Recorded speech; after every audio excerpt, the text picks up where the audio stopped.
Hello, welcome to the third episode of this series. জানি একটু দেরি হয়ে গেছে ভিডিওটা দিতে। আশা করি পরের ভিডিওগুলো প্রত্যেক ফ্রাইডে আসতে থাকবে। এই এপিসোডটা একটু ছোট হবে। লাস্ট পর্বে আমরা গিয়েছিলাম বাংলাদেশের সবচেয়ে বড় ঝর্ণা লাংলোকে। ভোরবেলা লাংলোক থেকে এসে এখন আমাদের প্ল্যান আমরা যাব সাউডাংপাড়ায়। আমাদের সাউডাংপাড়ায় যাত্রা আর দ্বিতীয় দিনের গল্প নিয়ে থাকবে আজকের এপিসোড।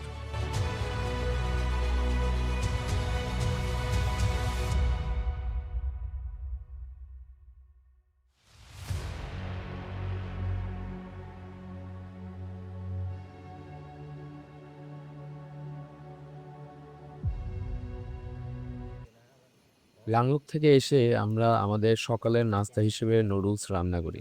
মূলত নদীর পাশেই একটা খালি জায়গা বেছে নিয়ে আমরা সবকিছু সেট আপ করি।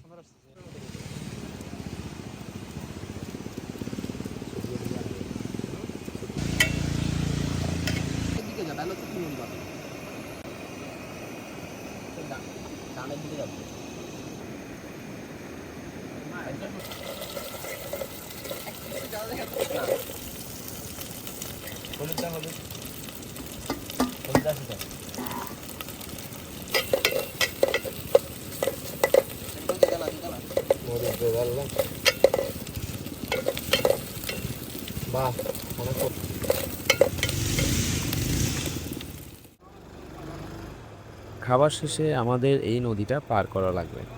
পার করে একটা গাইড নিয়ে যেতে হবে অনেক উপরে থাকা সাউডাংপাড়ায়। এই পাড়ায় আমরা পরবর্তী 2 দিন থাকবো আর ঘুরে দেখবো কয়েকটা মনোমুগ্ধকর ঝর্ণা। আপনি ব্যালেন্স করাই দেন, ব্যাগ ট্যাগ সব মাঝখানে রাখ আর নড়িস না।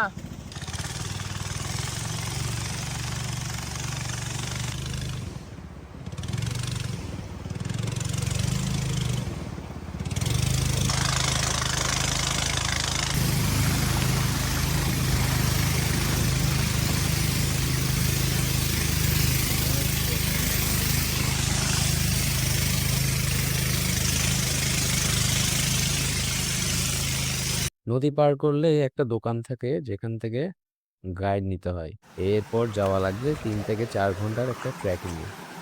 উঠতে হবে খাড়া অনেকটা পথ। সব থেকে বড় সমস্যা রাস্তা না, সমস্যা হলো আমাদের ব্যাগ। আমাদের তাও প্রতিটা বসে ব্যাগের গেছে তো, অ্যাভারেজ ওজন প্রায় 10 কেজির মতো। এখান থেকে শুধু উপর ঝিরিপথ আছে। আর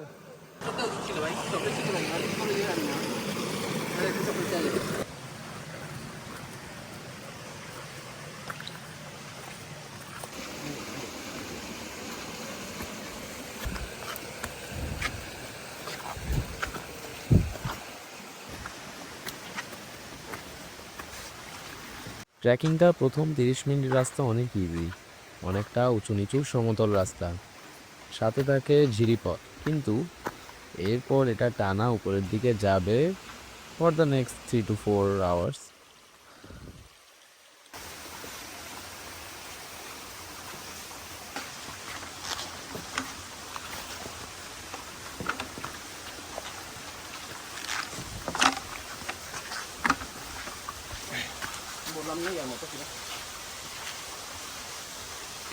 সাথে মশা, জোক, পোকামাকড় তো থাকবেই। বেশি উঁচু রাস্তা এবং অনেক কষ্ট হওয়ায় এই অংশের অনেকগুলো ভিডিও করা হয় না। এটা একটা ছোট ঝর্ণা, ছোট ঝর্ণা দেখে লাগতেছে ছোট, বাট এত ছোট না আর কি।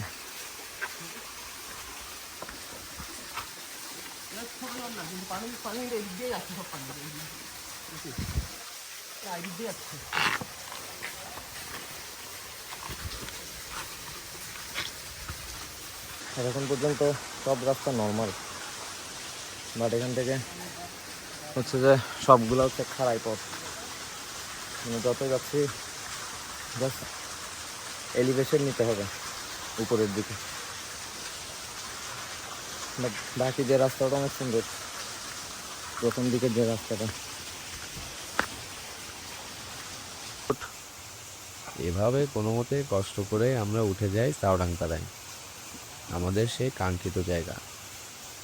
উঠতে উঠতে তখন বেলা বাজে প্রায় 5টার মতো। আর তখনের ভিউটা ছিল অনেকটা এরকম।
সন্ধ্যার দিকে আমরা আমাদের রাতের রান্নার কাজটা ধরে ফেলি। তখন তেমন ভিডিও করা হয় নাই। 2 থেকে 3 ঘন্টা পর খাওয়া দাওয়া শেষে ঘরের বাইরে গিয়ে কিছুক্ষণ পাড়ার দৃশ্য দেখতে থাকি। সন্ধ্যার পর পুরো পাড়া মেঘের চাদরে মোড়ানো থাকে। কয়েক ফিট দূরের দৃশ্য ভালো মতো বোঝা যায় না।